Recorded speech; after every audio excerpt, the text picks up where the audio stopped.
A gente vai abordar especificamente um tema que é crescente, que é a obesidade na adolescência. E é de se observar com muito cuidado.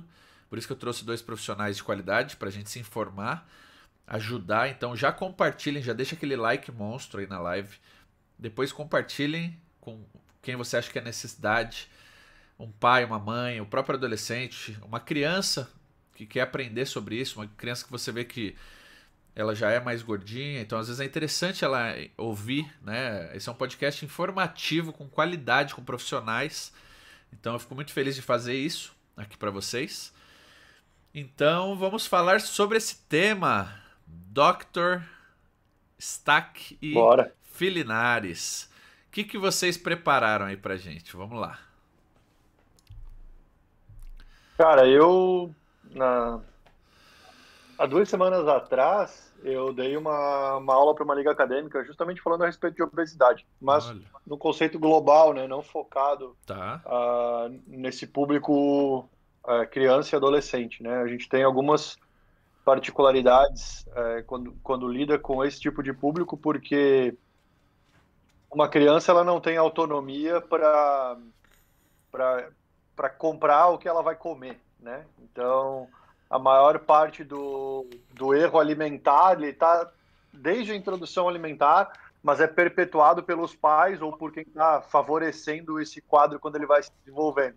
Então, quando a gente vai abordar o tema obesidade infantil, obesidade na adolescência, e quando vai tentar tratar esse tipo de paciente, é um tratamento que meio que envolve a família inteira e é muito mais de orientação para os pais do que para o próprio paciente, apesar da gente também fazer uma estratégia centrada no paciente, né? Centrada na pessoa que tá precisando de cuidado. Sim, muito interessante esse ponto. Por isso que é até o Você que eu vê como falei. Compartilhem com os pais, porque o pai normalmente é o cara que vai levar o alimento, né? Mas também eu acho com certeza. importante a criança ou o adolescente ouvir e entender algumas coisas que serão faladas aqui hoje, porque às vezes o pai ele não tá nem ligando. Você acha que ele vai ver, vai perder o tempo dele assistindo um podcast para ajudar o filho? Alguns sim, poucos não. E aí imagina se o filho vê e fala: pai, pô, eu vi um podcast lá com um médico, com um nutricionista, com o Renan da Forfit, eles falaram isso, isso e isso. O que você acha da gente melhorar? Você me ajuda a comprar isso? Você me ajuda a mudar tal hábito, entendeu? Então acho que também pode sair muito do adolescente, né? Perfeito. E hoje a gente vê que é uma briga tipo mundial. A própria Organização Mundial da Saúde, alguns anos atrás, eles estavam banindo algumas atitudes de empresas, como por exemplo, dar coisas lúdicas junto com o alimento. Você pode ver que muitos alimentos hoje, vou dar o exemplo aí de fast food, tinha lá, você compra o lanche e ganha um bichinho de pelúcia. Para uma criança até os 7 anos, ela não sabe a diferença do lúdico e do não lúdico. Então ela come aquilo que não é saudável para ela por conta do brinquedo. Hoje já não se pode mais fazer isso, né? Hoje já tem muitas normas, porque isso acaba influenciando muito uma criança. Você vê que nos Estados Unidos uma criança até 10 anos toma uma quantidade equivalente a um caminhão-pipa de Coca-Cola, cara. Nossa! E ela nem sabe o que ela está tomando, porque ela nem sabe direito o que é lúdico do que não é não lúdico. E depois de um certo tempo, aquilo já torna um vício para ela, né? Muito difícil ela conseguir tirar esse vício de dentro dela. Então hoje já vem uma preocupação maior desde a infância, né? Isso é importante. Acaba. Isso é uma coisa que a gente vê muito mais hoje, né? Essa questão eu chamaria de corresponsabilidade, né?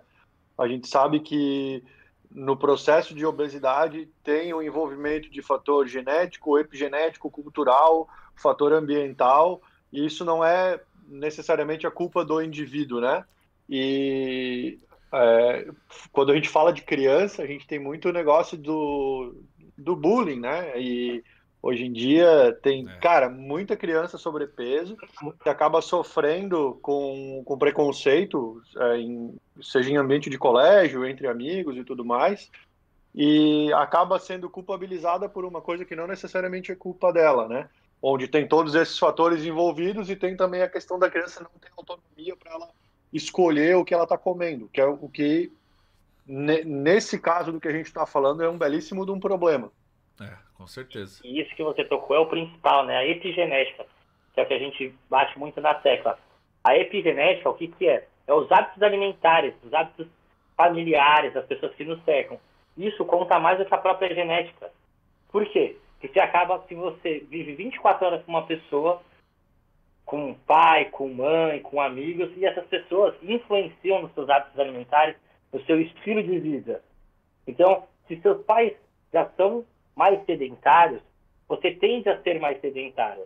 Você vê que, por exemplo, a mãe que não gosta de salada, o filho normalmente também não gosta de salada. Uhum. A mãe e o pai que comem em exagero, o filho também acaba comendo em exagero. Porque eles vivem no meio. O meio faz com que eles se tornem daquele jeito. Sim, com certeza. E o que o doutor falou, eu acho bem bacana a gente apontar. Por quê? O negócio do bullying, da zoação. Quando a criança ela é obesa, assim, ela já tem uma genética para isso. Ela nasce, né, já é gordinha bem cedo, tal. Ela começa a ser zoada ali desde o começo.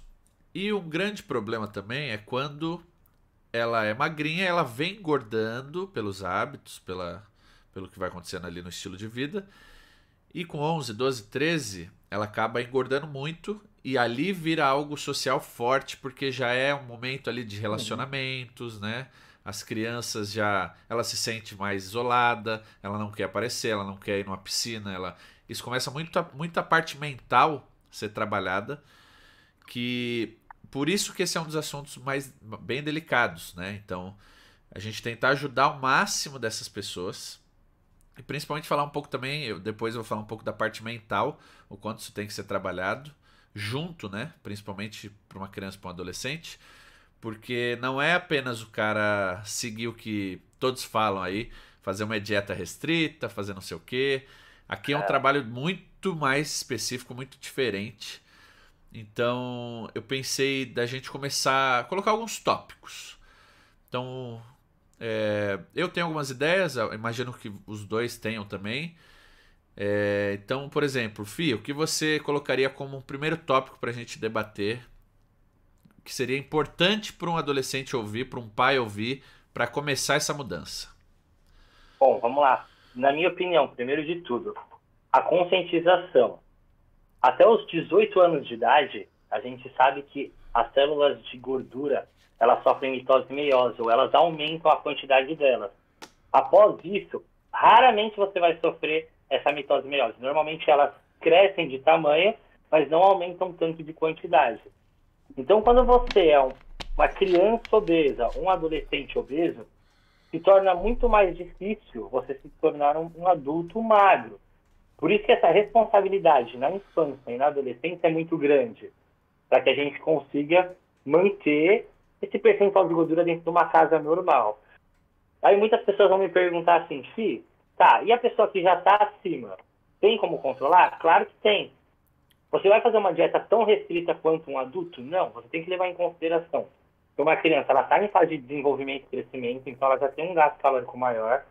Existem fórmulas, por exemplo, a fórmula de Harris-Benedict, que mostra qual que é o gasto calórico que essa criança tem basal, e aí a gente acrescentar as atividades físicas.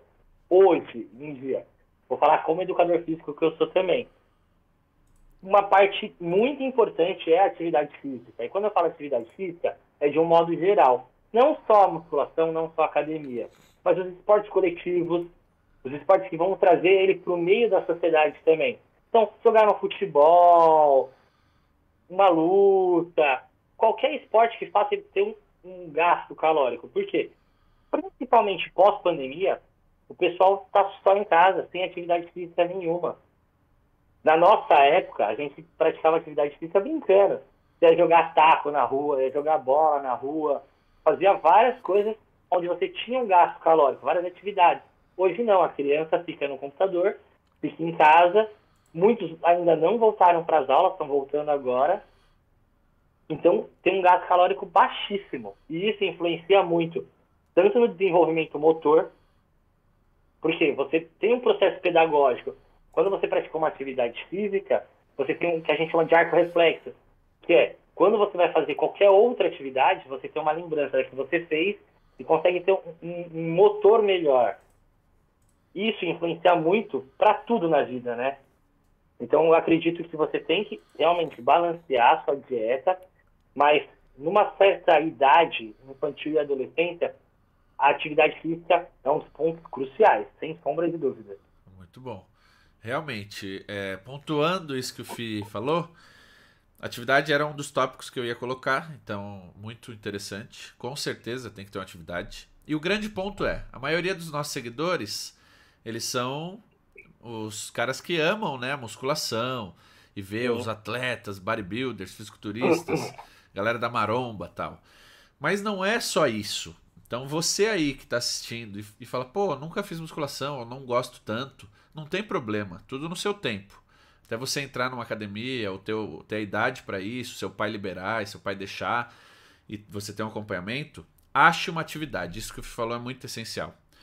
É a atividade que você gosta, não é a atividade que os outros fazem e você vê que ele teve sucesso. Até porque se você faz algo que você não gosta, você não vai ter constância. Se você não tem constância, você não vai ter resultado. Então é muito interessante você achar o que você gosta.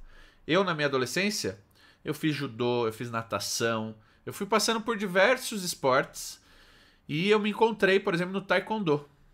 Eu amei. Quando eu comecei a fazer, eu fui me graduando e fazendo, eu fiz por anos e anos e anos. E era uma atividade que eu fazia de segunda, quarta e sexta, então 3 vezes na semana, 1h30 de aula, tinha alongamento, mobilidade, muita técnica, muita luta, então um gasto calórico absurdo.